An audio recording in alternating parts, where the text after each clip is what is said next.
Okie dokie. All right, so this is where we ended last time, right? The print hello world. We went to Google Colab, typed print hello world, hit run, and we got that little string, we call that, to come out, like the words, hello world. That's all. And if you did that, you wrote a program. It's a simple program, but it was an instruction that you gave a computer and the computer executed it. It's a program. So, like it or not, you're a programmer. You did it. Congratulations. All right. Now, you'll notice, by the way, I mentioned last time, at the end, I will give you some things to do for next class to prep a little bit. Like read chapter 1 of the text, read sections, whatever of the text, right? Those are strongly recommended. If you do that, you're going to get like 99 in the course. Really easy. Okay, so now we're going to cover some, a lot of different things here, but probably one of the more important things we're going to need to know, and it's going to seem rather basic, but it's rather important. Python, for better or worse, actually kind of hides some of these details from you, which you might like at this stage, but once you become a little bit more experienced of a programmer, these are things that you might not like so much, but I'm getting ahead of myself. We're going to be covering print, which you already know. Print is a great way to do output. Get information out of the computer. You print the results to the screen. Then we have values, variables, and types. Some of you, from the lab yesterday, you kind of already saw these things. But before that, have you ever really thought, raise your hand if you've heard the word computation before. Of course you have, right? So what's it mean? No one? Who can tell me what it means? See what I mean? Isn't that kind of funny? We've all heard it before. We kind of know what it means, but I don't know. Computation, I don't know. It's kind of weird, right? It's like when the computer does some number crunching, I don't know, right? It's kind of like a funny word. I mean, what's a computer? Who can tell me what a computer is? Who could point to a computer? Can anyone point to another computer? What are you pointing at? The projector? Yeah, maybe, yeah. Any other computers? Your phone, yeah. These are all the same type of, what were you pointing at? The clock? Yeah, okay. These are all kind of the same kind of computer, though. Can anyone point at a different kind of computer? What are you pointing at? Me. Yeah, you're absolutely right. Now, the word computer, for whatever reason, over the course of the last few decades, has come to mean these things, right? That's what we think of. But computer is actually a much more, a computer is a lot more than just that. A computer is something that can perform computation. And clearly I can do that, right? I can grab a piece of paper and a pencil and do some math. But anything, something as simple as a combination lock is a computer. It can take input, it can produce something, it has different states that it can change between. That is a computer as well. It's just we don't really think of it as a computer because we're always thinking of these things. But a computer is a much broader thing that we often don't really think about. These are topics and ideas that if you continue to take computer science, these are things that we hit really hard, not until fourth year computer science. So you don't have to get weirded out by it yet, but these are important things to be aware of. And what is programming? Well, that's setting instructions for a computer to do something, right? I can write code, that's a program, right? So those are a couple of things there. Okay, so explain to a partner right now. I want you to take a moment, talk to each other, explain how you made breakfast this morning, or if you didn't have breakfast, how did you get here today, right? Take a moment and explain it to them, but try to explain it in basic steps. Think about the individual steps that you did to achieve what you wanted to do. So take a few minutes and do that, all right?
Oh, do note, by the way, it is very important. I have been told to tell you, it is very important that you do not unplug or move these computers, like at all. If you need like an outlet or something, sometimes you can get lucky and there's some free outlets along here, but there are some on that far side as well. But don't unplug or modify, change these things. It really angers the person in charge of it for obvious reasons. So just FYI. Now, who here wants to tell me how they made breakfast this morning? Oh, come on. You're going to do it? So tell me. I'm going to be you. Okay? So tell me how you made breakfast. Well, I didn't go to meal hall. I don't usually in the morning, but I have groceries in my room. Okay. Before I woke up, I just ate some of them just to give myself an idea. Okay, so I'm you. So tell me how you did that.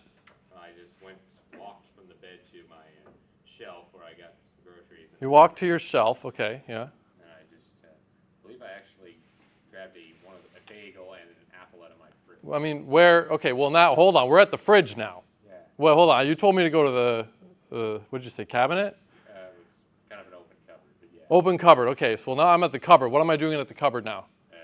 Taking a bagel out of its bag. Where are the bagels? They're at the front. They're at the front. Where? Like up here? No, they're on the ground. They're on the ground. Oh, so I got to go like down here? No. Okay, this is how they. Yeah. I meant like inside the open cupboard. It's just kind of like a shelf. Okay, so it's like about here? Yeah. Okay, I grab it. Yeah. Right there. Yeah. Now what? You're gonna just take the bread tie off the bag, open it, Okay. Yeah.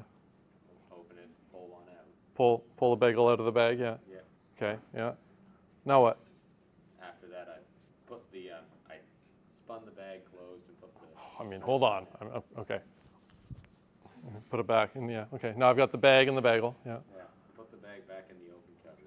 All right. Yeah. You're doing a pretty good job. Yeah. Keep going. Now I get it. And then I walked over to the mini fridge, which is only like 2 steps to the right. Okay. 1, 2. Yeah. And then I bent down, opened it, and got an apple. Bent down. Oh, how do I open it? Grab the handle. Oh, okay. Yeah. Pull. All right. Yeah. And then the apples are actually pretty open in there. I just reached down, grabbed one. Well, hold on. I'm holding the handle and a bagel. So what hand did you use? I used my left hand. Your left hand. So I gotta let go of this. You gotta let go of that. Okay. Yeah. Okay. Yeah. Okay. Anyways, you can see now I'm just being mean, right? But actually, what I'm doing is I'm kind of emphasizing like layers of abstraction. And what I mean by that is, we're going to cover these topics more as we go, but layers of abstraction is like, we navigate our world. So first of all, that was an algorithm. That's an algorithm. Okay, you've probably heard the word algorithm before. That's an algorithm. An algorithm is a set of instructions that can be followed to achieve something, right? That's what it is. So that would be an algorithm. Directions to work. If it's like, okay, go down this road, turn right, do this, that's an algorithm. A recipe for making a cake is an algorithm. And I'm not being like weird with my words. No, by definition, these are algorithms. When we are, like when I'm baking a cake following a recipe, I am the computer that's executing that algorithm. You probably don't really think about it like that, but that is what's happening. Now, when I said the word abstraction, that's probably a word you're familiar with, but when I use it in this context, like we can play that game again, okay? Let's start again. And now I'm going to go for what I would say a very low level of abstraction, okay? So let's start again. Okay, actually, does anyone else want to try now? Who can tell me how you did it? Okay, tell me how. What did you do? I woke up, I got out of my bed. Well, how do I get out of bed? I took the covers with my right hand. With your right hand? Okay. And I flung them over my body. Okay. Like away from my body. Okay, yeah. Away from my body. I sat up. How'd you sit up? With my abdomen. So you like, yeah, okay, yeah. Well, how did you do that? Use my muscles. With your muscles. So how did you do that? With my brain. How did you do that? I don't know, my brain just does It just does it. So yeah, okay, so now I'm being really nasty. That would be a very low level of abstraction. Now, obviously, like let's say I wanted to tell you how to cook pasta, right? If you're another human that knows how boiling water works, I could tell you, put water in a pot, throw in some pasta, put it on boil, add some salt, wait till it's done, right? And you're going to be like, okay, yeah, I can do that, right? That is a very high level of abstraction. But if you were to really think about all of the steps that actually had to happen along the way, right? Like I had to move. How do I move? Well, I like tendons, joints, muscles. How did that? Well, my brain, and then like, okay, brain, neurons. How do neurons, ion pumps? How do ions work? Like we could play this game all the way down to a very low level of abstraction. Humans, we like to work at a fairly high level of abstraction, right? I'm not going to tell you how to make breakfast and start by talking about ion pumps, right? That's not going to happen. So abstraction is something that we as computer scientists and programmers is something we really want to take advantage as we go forward, but more on this a little bit later. All right, so what is a program? What's an algorithm? That's some examples. What is debugging? Well, that really is what programming is. Most of the time, your code is going to be wrong. Really, that should be like all of the time until it's not. It's wrong. Because your code is going to be wrong. It's going to be wrong. And again, like I was saying before, it's not wrong because you're new at this. It's wrong because that's the nature of the beast. It's wrong for experienced software engineers all the time too. That's the way programming is. And debugging is the process of like, okay, it's not working. How do I fix it? Do I have like some syntax errors? Was my math wrong? Was like my logic, like the steps to solve the problem wrong? These are the things you have to think about to make your code work, and that's debugging. But like I said, I'm going to say this a lot. You're going to be wrong every single time you hit run until you're right. Sometimes, like you could think of it like this. There's some finite number of times you got to hit run until it works. It's just the way it's going to work. Maybe you got to hit run on your code 25 times until it works. Now, run, you make changes. Run, you make changes. If you sit here and hit run, it shouldn't change if you don't make any changes. But you're going to be wrong all of the time. Okay, have any of you, now for those of you that had lab yesterday, have you seen any errors in Python yet? Yeah, you would have, right? Even if you didn't have lab yesterday and you were playing around with Python, you probably saw errors. And that's what happens. You write code, you're going to get bugs. You're going to get errors. Some of them are easy to fix. Some of them are easy to fix once you get a little bit of experience. Some of them are very hard to fix. Some of them you don't even know are errors, and they only creep up every once in a while. You know, it's just the way it is, right? Like if you play video games, right, and sometimes some weird buggy thing happens in a very particular case, yeah, who would have caught that error, right? But it happens sometimes. Now, languages. If I say natural language, that means like English, for example. It's a language that we use. But there are also things that we call formal languages. Like mathematics is like a formal language, and it's got some very strict rules about it. Now, what's interesting about natural languages is we have like ambiguity and like interesting like rhetoric that we use all the time that's kind of fun. But ambiguity in formal languages is a big problem, right? You don't want your code to be ambiguous. You don't want the computer to have to go like, what did they mean, right? You need to be very clear. And your computer's going to do what you tell it to do. And you can't have ambiguity. So what's kind of interesting is with formal languages, we actually have some really interesting limitations. We get a little bit into this a little later in the course, but this is a concept for like fourth year computer science students, but I'm going to give you a little tease of it right now. Like I can say to you, this statement is false, right? And okay, whatever, right? I said that. But okay, let's say you're a computer and you read that, like you read this. This statement is false. What is that telling me? That it's wrong. So I shouldn't believe what it's telling me. Yeah. But it's telling me that it's wrong. So if I shouldn't believe it, that would mean what? That it's, does anyone see where this is going? That's right. Okay, so let's start over again. This statement is false. Okay, so what that tells me is I should not believe what it's telling me. All right? Meaning, okay, so what is it telling me? It's telling me that it's false. So if I am not to believe what it's telling me, I should not think it's false, I should think it's true. So therefore it's true. So if it's true, it's telling me that this statement is false, which means I shouldn't trust what it's saying, which would mean that it's true, which is telling me it's false, which is true, false, true, and we're kind of stuck. We got a big problem.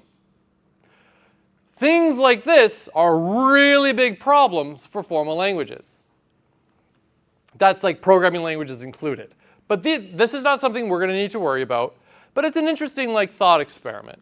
There's other funny things that we can do with this too. Like raise your hand if you know what Pinocchio is. Perfect. What would happen to Pinocchio if he's sitting there and he says, my nose will grow now? What's going to happen to his nose?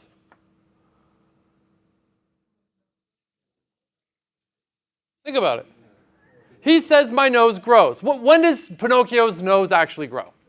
When he lies. So if he says my nose is going to grow now, and it grows, that means he was lying, and it should never have grown. Which, oh man. So if he says my nose is going to grow now, and it doesn't grow, that means he was lying, which means it should have grown. Oh my goodness.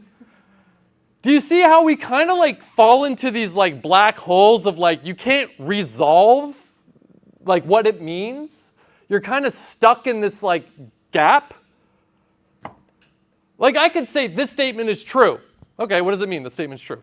Done. Okay, cool. But when it's this statement is false, you're left in this like black hole of like semantic, like what does that mean? That doesn't, there's no meaning there. Like I can't resolve what it's telling me, which is peculiar. Long story short, Pinocchio should never say that. I don't know what would happen to him. All right.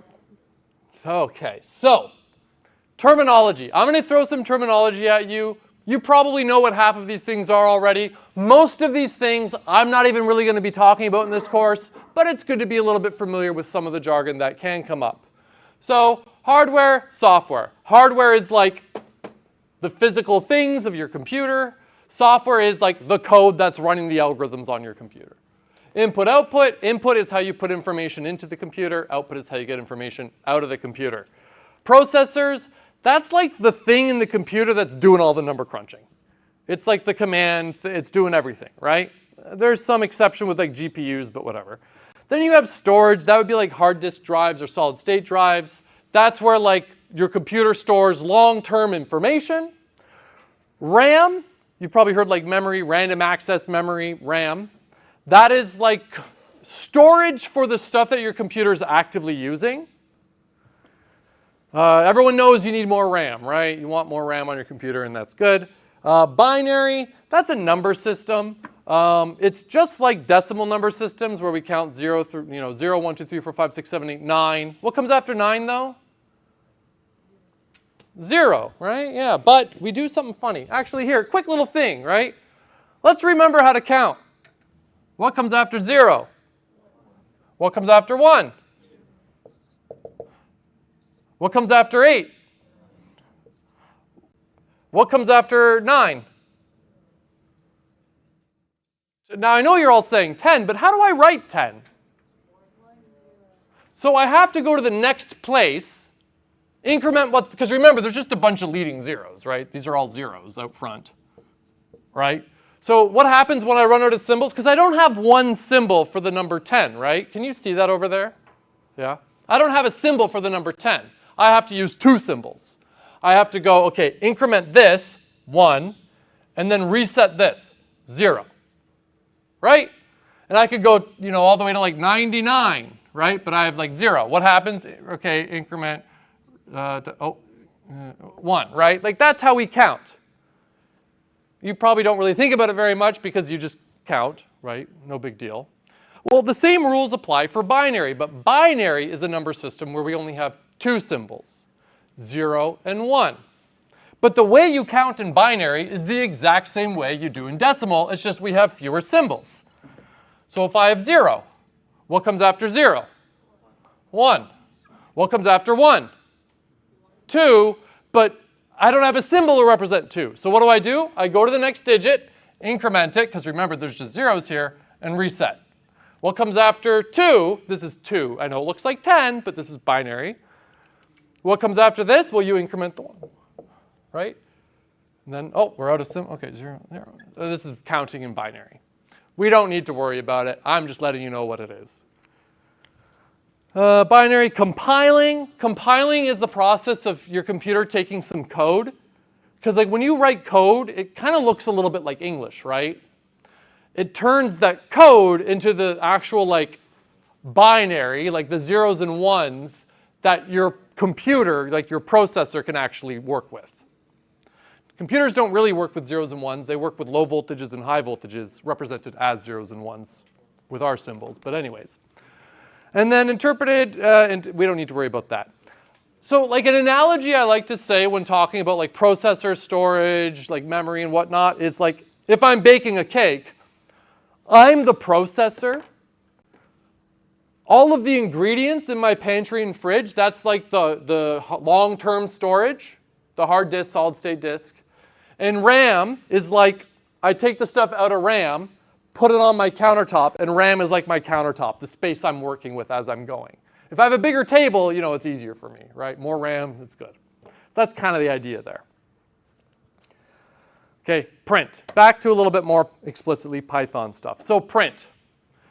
We use print already, and you know what, for fun, take a moment, write a single line Python program that prints something out. I don't care what it is, just have it print something out. Try to impress your friends with what you print out. I'll give you 2 minutes to do that.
All right, here's mine. I just did print, and I just got a witty message in there. Because I'm lazy, I couldn't think of anything funnier. That's hilarious, right? Yeah. And I want to run it, make sure it works. I hit run, and I see the output. Perfect. Print is a form of output. It's a way for information from your computer to get displayed out to you. Okay? A lot of times, what you'll be doing is a lot of number crunching that you won't see, but sometimes when you want to see things, you can print it out, for example. Other forms of output would be like writing data to a file, or maybe making sound or something, right? But right now, we're just going to print some text. Did anyone do it, but it didn't work? It crashed on them or something. It gave them a bug. No? Everyone got it working? So like, if you did it like this, and you're like, oh, print's not defined, well, what's the mistake here? Uppercase P. It's got to be lowercase, right? If you didn't have your quotations and you hit run, it's not going to work. It's going to be confused and say like, I don't know, what is this? I don't understand. What's up? When I put one, it doesn't work, but when I don't have the one, it works. Do you mean this one right here? Yeah. Because I didn't write the one. You fell for the classic mistake. That one is a line number. So I didn't write it. I'm hitting backspace. Yours by default probably doesn't show line numbers. So what I do recommend you do is go to Tools, Settings, Editor, and if you scroll down, you will see Show Line Numbers. Turn that on. Do yourself a favor and turn it on. It's good for everybody. Because like if you're struggling, you could be like on line 7, it's easy, instead of like counting, right? So turn on those line numbers, you're good to go.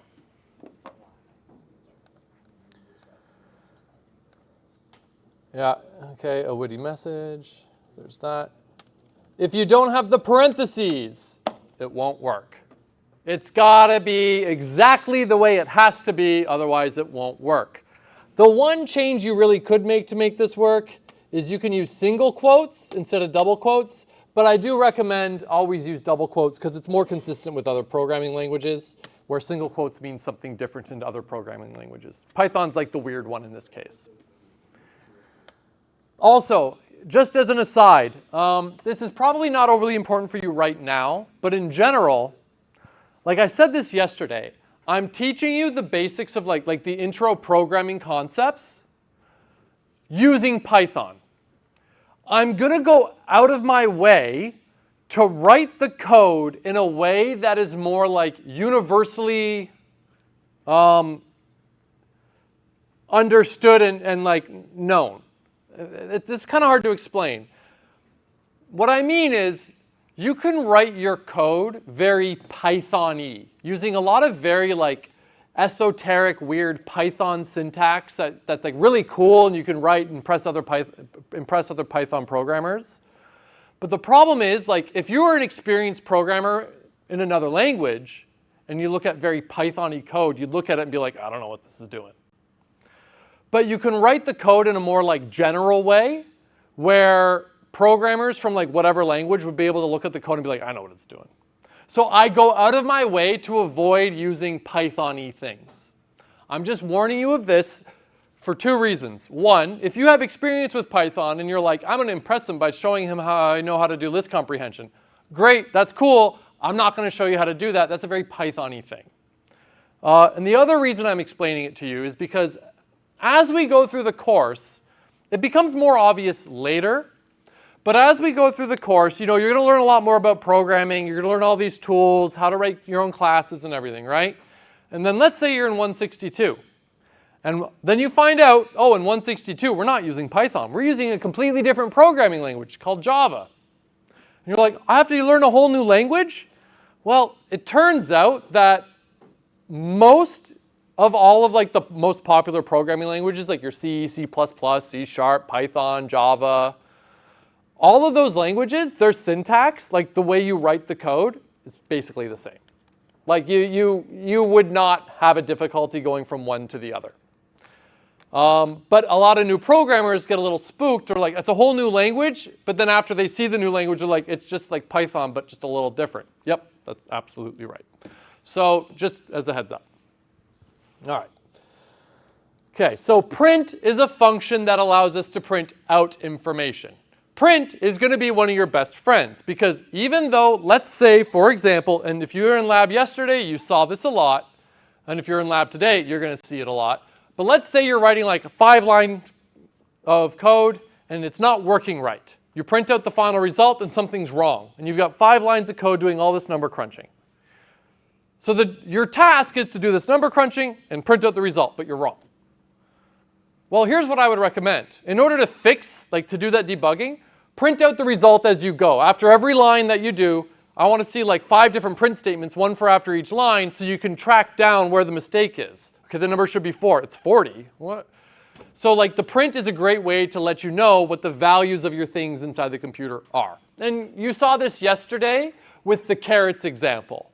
How I showed you like after input, it's a string. After split, it's that list thing, right? And for those of you that don't know what I'm talking about, you'll see it today. Don't worry. Okay.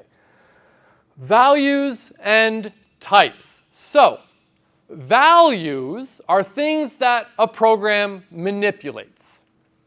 We have, now there's a lot of different types out there, but we have things like strings. That would be like A, B, C, D, E, F, G, hello world. They're between quotes. I could also have the string like open quote 1, 2, 3, 4, 5, close quote. That would be the string 1, 2, 3, 4, 5. But those are all strings. Those are for like data like this, okay? You could load up your whole favorite book in a single string in Python and you're good to go. Then you have things like integers, 7, 42, 97, whatever you want. Just they're integers, nothing crazy. And then you have what we call floating point numbers, 3.792. They're numbers but with like decimal values, okay? They're called floating point numbers. I want to test something really quick. Yeah.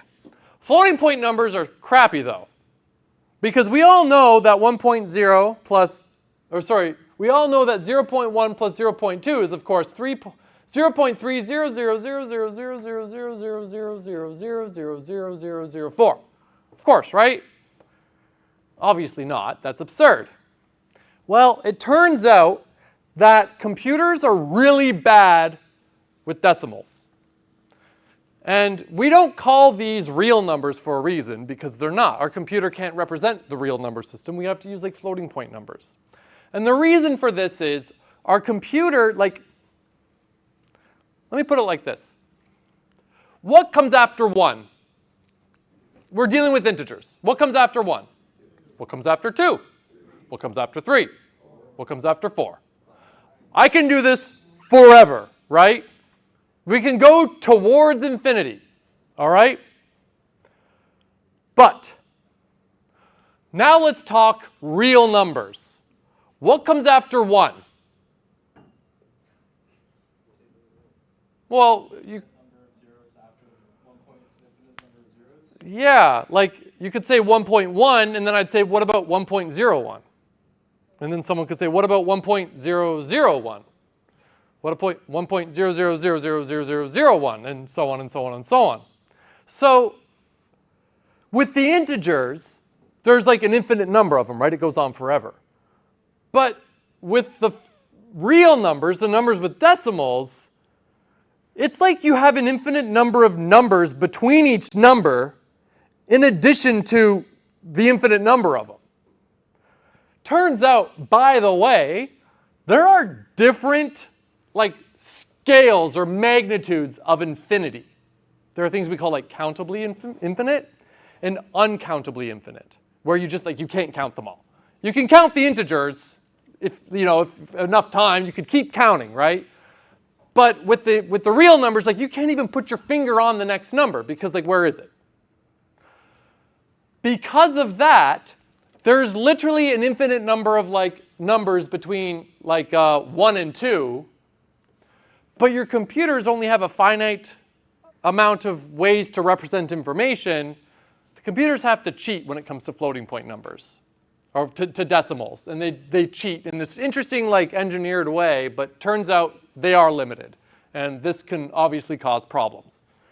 More on this a little later, but just to show you the neat little thing about floating point numbers. So talking about values. I showed you three, like the strings, integers, floating point numbers. Okay? These values, when shown like this, are called literals. They are like, 1 is literally 1. It's 1. What value does 1 have? It's 1. It just is, right? And notice that as I talked about these values, I also talked about their type.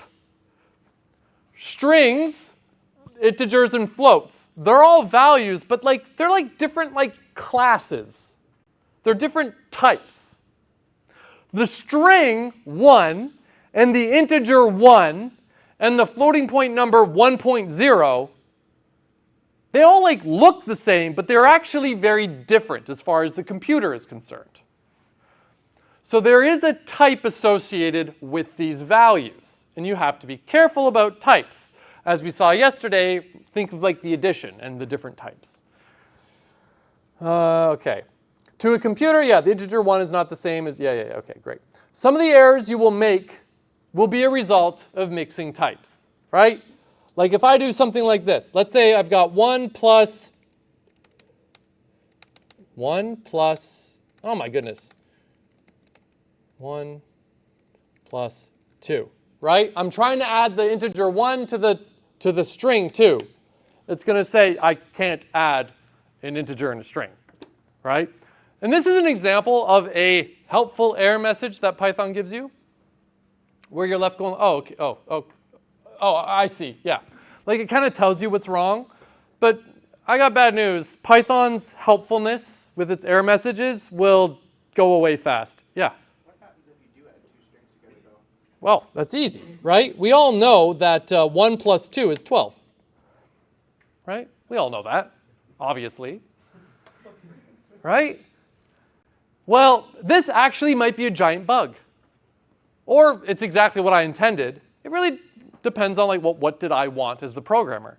If I thought, if I wanted it to do addition, I wanted it to give me the number 3.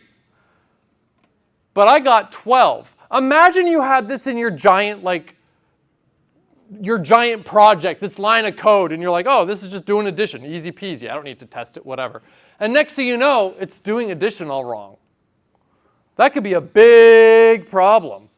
And you wouldn't even, it didn't give you an error message, but it wasn't doing what I wanted. Now, why did it do that? Well, when you add two strings together, what does it look like it's doing? Concatenating them. It just sticks them together, that's all.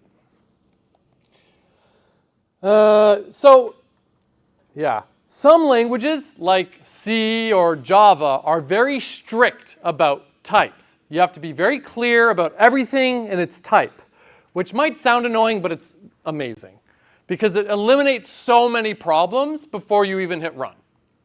Python, on the other hand, is a little bit more relaxed, and it tries to infer the types of things for you. But as a result, the positive of this is it's nice, less to worry about and less clutter in your code if you don't have to be thinking about how do I encode the types all the time. But the downside is you're way more likely to mix up your make these types of mistakes. So, there's a trade-off. You can check the type of something in Python pretty easily, like print. Okay. Print is a function. There's another function I'm going to teach you called type. So I'm going to call type of 1, right? And I'm going to print out the result. It's going to say, oh, I've got extra parentheses. It's going to say, well, it's an integer, right? So what this does, I've nested these functions. I said, what is the type of 1? And then print that out. Okay, so I evaluate whatever this function gave me. It's an int, and then I print out the result. It says int. Great. If I do 1.0, it's a float. If I do 1, it's a str for string. So we can find out the types of things just by asking Python, by using that type function, which is pretty cool. Yeah, so some examples here. If I printed out the type of 12, that's an integer. Type of hello world, it's a string. 3.75 a float. This one's kind of fun. What's the type of type? It's a type, which is kind of interesting, but don't worry about that right now. It's kind of neat though, right? Because I asked, what's the type of 1? And it said integer. And then we asked, what's the type of an integer? Well, that's a type. That's what it said, right? I mean, it makes perfect sense, but it's kind of weird, right? Don't worry, you would never write that line of code. I just did it because it's fun. That's, by the way, good programmers will always try to be like, they know what the rules are, and they'll be like, so does that mean I could do this weird thing? And then they do it and see if it works or not. That's where programming gets really fun. Anyways, so we use 2 functions. Now, another activity time.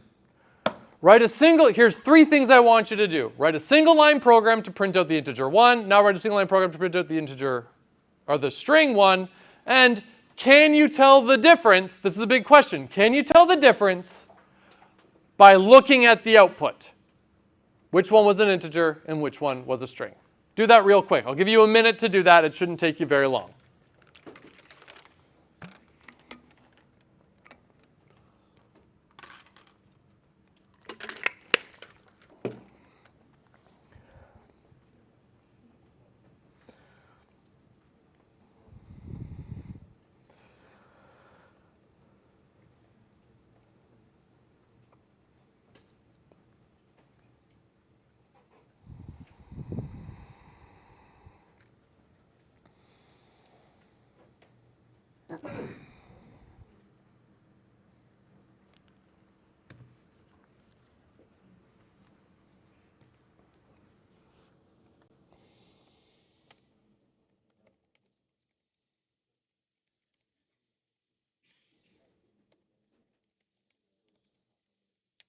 There. I just did it really quick, right? Print 1, print 1. Can you tell the difference? No. Now, interestingly enough, why is this important? Well, sometimes, like if you're using print for the sake of like figuring out what values are in your computer for like debugging purposes or something, and the type information might be helpful, you're not going to know just by printing out the values. You also have to print out the types of those things in order to know. Now, by the way, interestingly enough, this kind of just as a little bit of trivia of how Python works, just for fun, is Python will actually convert that to a string before it puts it out anyways. So as far as we're concerned, these are actually both of the things that were output were strings, because Python would automatically convert that to a string before it outputs it, which is kind of neat. Now, I'll show you one thing I showed people in lab yesterday too. That's kind of interesting. You may have noticed that if I do this without writing print and you run it, you see the number 1. Who here noticed that? I didn't even need to write print. I just say 1 and I see that. Or I can say 1 and I do that. And well, hey, now actually I can tell the difference, right? Now without print I can see that, well, that one's a string and that's a 1. Let's use a different number because it's kind of confusing with that little one there. 55 is 55, or the string 55. We can see it's different. But be warned, this is not a Python thing, this is a Google Colab thing, and it's tricking you into something. It's doing you a very big disservice that trips up new programmers a lot. Before I explain what it's doing, I'm going to tell you the solution to the problem. When you want to output information, never do this. You use print. Always use print. Print, print, print, print, print. This is not outputting information. No, it looks like it is. I mean, it effectively is, but it's actually doing something slightly different. When I have a value, like if I were to say like 1 plus 3, right? Well, it's 4. It gets evaluated. But this expression gets evaluated by Python. 1 plus 3 is 4. And then Python wants to take that 4 and do something with it. Maybe it wants to put it somewhere. Maybe it wants to include it in another calculation. But it wants to do something with this 4. But we're not doing anything with it in this little line of code. So what Google Colab is doing is saying, like, I've got this number 4 here, and it's just kind of like showing it to you. But it's not really printing it out. And this is also only true for the last line of code. If I do like 3 plus 4, you might think, well, that should give me like 7 and 4, right? But you will still only see the 4 because it will only ever do the last line of code, and it will only ever do the last line of code if there's like a dangling value that was never addressed. What I mean is if I do like a equals, we're going to learn about this in a second, it's variables, we don't see the 4 because the value 4 got stored in the variable a.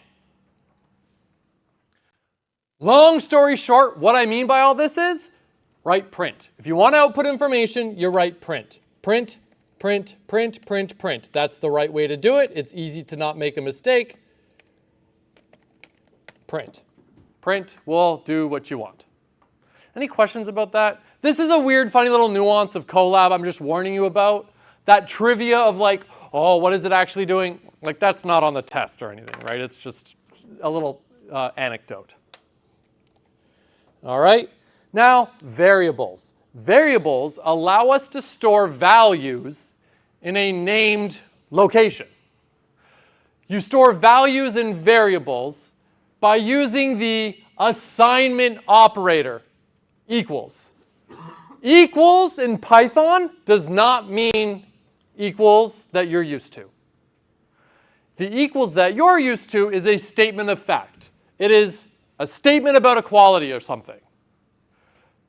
Here, what it means is take the literal value 5 and store it in the variable labeled a.